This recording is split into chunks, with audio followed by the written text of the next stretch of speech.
거의 30년을 그렇게 배웠어요. 그런데 이번에 이 삼각형이 통째로 뒤집혔어요. 그럼 도대체 뭘 먹어야 하나? 끝까지 보시면 오늘 저녁 한 끼가 분명 바뀔 거예요. 듣다 보면 피가 되고 살이 되는 건강 지식. 안녕하세요. 약국에서 12년이란 약사예요. 오늘은 약 이야기가 아니라 집밥 얘기를 해보려고 해요. 사실 얼마 전에 좀 충격적인 일이 있었거든요. 미국이 70년 가까이 지켜온 식단 원칙을 통째로 뒤집어 버렸어요. 저지방, 채소 위주로 먹으라던 나라가 이제 고기, 치즈, 버터를 식탁 앞에 두라고 발표한 거예요. 약국에서 혈압, 당뇨, 콜레스테롤 약을 매일 드리는 입장으로서 이건 도저히 그냥 넘어갈 수가 없었어요. 그래서 오늘은 비만 대사의 거장인 박영호 교수님 내용을 약사 시선으로 다시 정리해드릴게요. 끝까지 보시면 오늘 저녁 한 끼가 분명 바뀔 거예요. 1992년에 나온 그 유명한 삼각형 식품 피라미드 기억나세요? 맨 아래에 밥, 빵, 면 같은 탄수화물이 넓게 깔려있고 맨 위에 고기, 치즈, 버터가 적게 먹어라고 올라가 있죠. 거의 30년을 그렇게 배웠어요. 그런데 이번에 이 삼각형이 통째로 뒤집혔어요. 고기, 치즈, 버터, 생선이 눈에 가장 잘 띄게 위로 올라오고 맨 밑 꼭지점엔 통곡물, 탄수화물만 조금 남았어요. 흰빵, 과자, 설탕 같은 정제 탄수화물은 아예 빼버리는 거예요. 약사로서 더 놀란 건 이게 학계가 아니라 보건당국에서 먼저 나왔다는 거예요. 그동안 식단 가이드라인은 설탕, 밀가루 같은 거대 식품업계 가이드라인에서 자유롭지 못했거든요. 그걸 끊고 이렇게 못 박았다는 게 한편으로는 용기 있다 싶었어요. 여기서 핵심, 저탄 고지냐 고탄 저지냐로 싸우잖아요. 그런데 이번에 던진 진짜 메시지는 그게 아니에요. 진짜 음식이냐?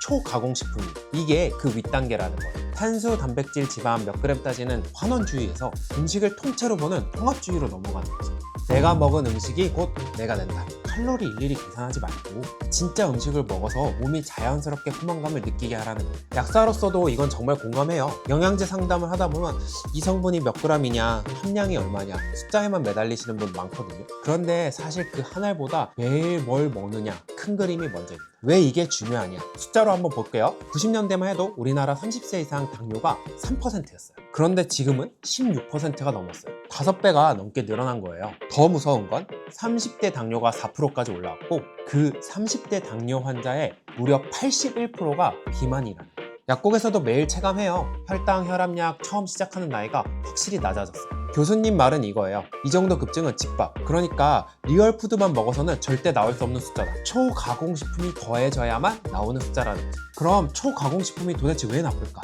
마침 유럽 심장학회에서도 작년에 공식 성명을 냈어요. 초가공식품을 많이 먹으면 심혈관 질환이 약 19% 올라가고 발년 사망 위험은 연구에 따라 65%까지 증가한다. 그래서 이제 의사들이 진료할 때 포화지방, 나트륨 얼마 드세요가 아니라 초가공식품을 얼마나 드세요를 묻고 집밥으로 바꾸라고 처방하는 거예요. 왜 이렇게 나쁘냐?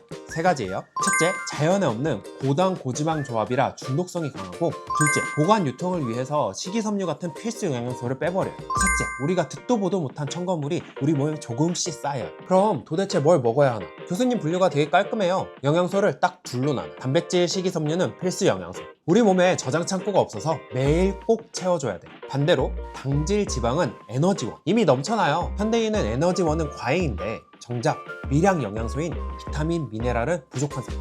그래서 단백질은 오히려 더 챙겨 먹어야 해요. 예전 권장량이 체중 1kg당 0.8g이었는데 요즘은 1.2에서 1.6g. 근력 운동하면 2g까지도 봐요. 나이 들수록 근감소증 막는데 단백질이 핵심이거든요. 여기서 약사가 꼭 하나 짚을게요. 단백질 많이 먹으면 콩팥, 간 상한다는 말 많이 들으시죠? 건강한 분이 음식으로 드시는 건 몸이 알아서 조절하니까 걱정 안 하셔도 돼요. 단, 신장 기능이 떨어진 분이나 보충제, 쉐이크를 막 퍼먹는 경우는 얘기가 완전히 달라져요. 포화지방 겁내는 분 많죠? 교수님은 이걸 씨앗이냐 토양이냐로 봐요. 이미 인슐린 저항성이나 지방간으로 토양이 망가진 사람들은 포화지방이 조금만 들어가도 빠르게 나빠져요. 그러니 씨앗 탓하기 전에 토양부터, 즉 초가공식품부터 끊으라는 거죠. 그리고 같은 포화지방이라도 소세지에서 나오는 것과 달걀, 치즈, 유제품에서 나오는 건 완전 달라요. 자연계엔 고당, 고지방이 함께 있는 음식이 거의 없어요. 고기에 콘치즈 없고 후식으로 밥까지. 이렇게 인위적으로 고당, 고지방을 만들어 먹으면 몸이 무너지는 거예요. 마지막, 제일 실용적인 부분. 집밥 좋은 거 누가 몰라. 시간이 없지. 맞아요. 그래서 교수님 책은 30분 요리가 아니라 5분 조립식 식단이에요. 핵심은 밥상 뒤집기예요. 주식 자리를 채소 단백질로 바꾸고 밥은 부식으로 밀어내는 거죠. 요즘 새벽 배송으로 손질된 샐러드 팩, 두부, 달걀, 닭가슴살, 냉동 해산물 다 들어오잖아요. 냉장고에 쟁여두고 접시 하나에 채소, 단백질, 소분한 밥을 조립하면 끝이에요. 설거지도 접시 하나면 되고요.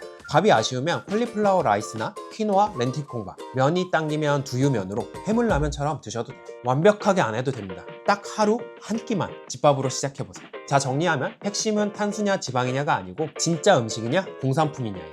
약국에서 약 드리는 사람으로서 약보다 한 끼가 먼저일 때가 많아요. 밑에 약사가 많이 받는 질문 몇 개 더 답하고 끝낼게요. 단백질 많이 먹으면 콩팥이 나빠지지 않나요? 신장한 건강한 분이 음식으로 드시는 건 몸이 알아서 조절해요. 걱정 안 하셔도 됩니다. 단 두 가지. 이미 신장 기능이 떨어진 분, 만성 콩팥병.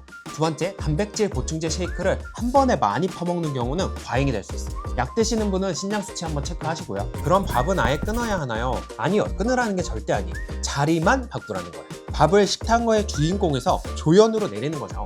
흰 쌀밥을 현미밥이나 콜리플라워 라이스로 바꾸고 양을 줄이되 0으로 갈 필요는 없어요. 오히려 극단적으로 탄수화물을 끊으면 기운이 빠지고 변비 오고 오래 못 가요. 핵심은 균형입니다. 당뇨약, 혈압약 먹는데 이렇게 바꿔도 돼요. 이게 제일 중요해요. 식단을 갑자기 바꾸면 약이 그대로일 때 문제가 생길 수 있어요. 당뇨약, 인슐린 쓰는 분은 탄수화물을 확 줄이면 저혈당이 올 수 있고요. 혈압약주, 이뇨제나 에이스 이니비터, ARB 드시는 분은 채소 단백질 늘리면서 칼륨 변화도 봐야 해요. 식단을 크게 바꿀 땐 꼭 주치의한테, 약사한테 먼저 말씀하세요. 약 용량 조절이 필요할 수 있어요.